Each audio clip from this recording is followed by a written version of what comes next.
Shalom and good morning everyone. పరిశుద్ధులందరికీ ఉదయకాల శుభవందనములు. ఈ దిన కృపావాక్యము చూసుకుందాము. పరమ తండ్రి బిడ్డలారా, ఈ దినమంతా ఆయన కృప కాపుదల భద్రత మీకు, మీ కుటుంబాలకు, మీ వంశాలకు ఆయన సముఖం నుంచి బయలుదేరును గాక. ఈ దిన కృపావాక్యం చూసుకుందాము. హెబ్రీ పత్రిక 4వ అధ్యాయము 9వ వచనం. కాబట్టి ఎలోహిం ప్రజలకు విశ్రాంతి నిలిచి ఉన్నది. ఎవరికి విశ్రాంతి నిలిచి ఉన్నదట?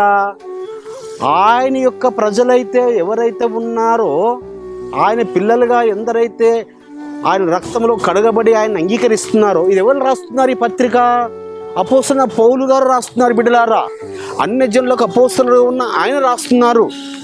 అలనాడు ఇజ్రాయేలీలు ఆ 40 సంవత్సరాలు వారు అవిధేయతతో వారు ఆ 1000 ఏళ్ల పరిపాలన విశ్రాంతిలో ప్రవేశించలేదు.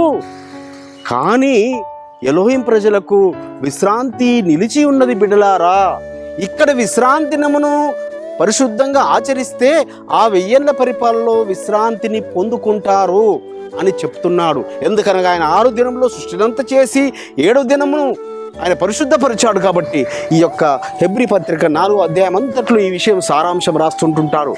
కాబట్టి ప్రపంచములో యూదులైనా, ఇజ్రాయిలైనా, యాషువ మెస్సేని అంగీకరించని యూదులైనా, యాషువ మెస్సేను అంగీకరించిన మెస్సేయానికి యూదులైనా, ప్రపంచములోని సమస్త జనులైనా ఆ రక్షకునిచ్చే రక్తంలో ఎందరైతే కడగబడినారో వారందరికీ కూడా విశ్రాంతి నిలిచి ఉన్నదని మనకు పౌలు గారు పత్రికలు రాస్తూ ఇజ్రాయిలను, హెబ్రీలను కూడా అక్కడ హెచ్చరిస్తున్నాడు.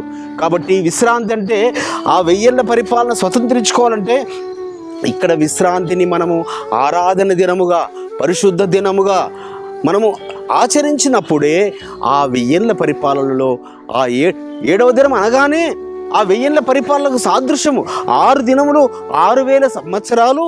7వ దినము ఆ 1000 ఏళ్ల పరిపాలనకు సాదృశ్యము. అది మాత్రమే కాదు, యుగ యుగాలు మనము ఆయన సన్నిధిలో మనము నిలబడాలి అంటే మనము ఆ యొక్క విశ్రాంతిని ఆచరించాల్సిందే.